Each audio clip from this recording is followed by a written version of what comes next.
Jambu mengandung banyak air. Nah, ada dua ulat yang namanya si bulu sama si hijau. Mereka tinggal di pohon jambu. Nah, ini siapa yang namanya tadi? Hijau. Si hijau itu ulat yang rakus.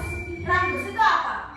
Makanya banyak, semua dimakan. Itu namanya apa? Rakus. Setelah kenyang, rakus kan banyak makannya.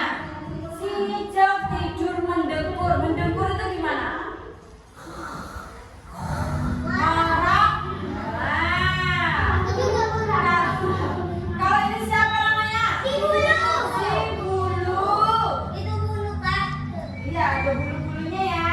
Kalau si bulu itu hemat, makannya nggak banyak, nggak rakus. Nah, karena mau musim kemarau itu musim panas, nggak ada makanan. Akhirnya si bulu ini menyimpan banyak makanan. Kalau si hijau banyak makan, akhirnya nggak punya makan. Nah,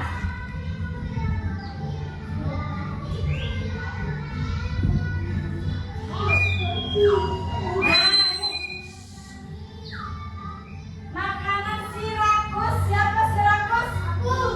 Si hijau habis. Akhirnya makan makanannya si bulu. Boleh apa enggak kayak gitu? Enggak boleh. Lalu bagaimana? Izin dulu. Menyimpan makanannya sendiri. Nah, ini rebutan. Si bulu belum, si ungu ini yang melerai, yang memisahkan si bulu sama si rakus si hijau. Nah, ini si ungu ini yang memisahkan. Nama si ungu ini si loreng. Ada hijaunya, ada ungunya, namanya si loreng. Kelihatan? Nah, akhirnya karena bertengkar, yang rakus siapa namanya tadi? Hijau jatuh dari pohon. Aduh, akhirnya dia jatuh di pohon kering, nggak ada makanan. Aduh, aku lapar sekali, aku takut pulang, aku takut si bulu mengamuk lagi. Kenapa si bulu ngamuk? Karena makanannya dicuri sama si akhirnya kan kering. Ini kekeringan. Tapi mereka juga kasihan sama si bulu. Akhirnya dicari si bulu, si hijau. Nih, sampai berkeringat. Kalau panas-panas tubuh kita akan apa? Berkeringat, capek. Nah, akhirnya mereka ketemu. Apa yang dilakukan si hijau? Meminta maaf. Akhirnya mereka ulang. Dia kan ulang, sama-sama ulang. Nah, akhirnya mereka makan dengan baik. Boleh rakus kayak si hijau? Boleh mencuri kayak si hijau? Nggak boleh. Berarti kalau misalnya kayak gitu harus apa kepada yang si bulunya? Izin dulu. Kalau berbuat kesalahan harus meminta maaf. Ini apa ini namanya? Kepompong. Apa namanya? Kepompong itu akan menjadi apa? Kupu-kupu. Nah, ini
bagus.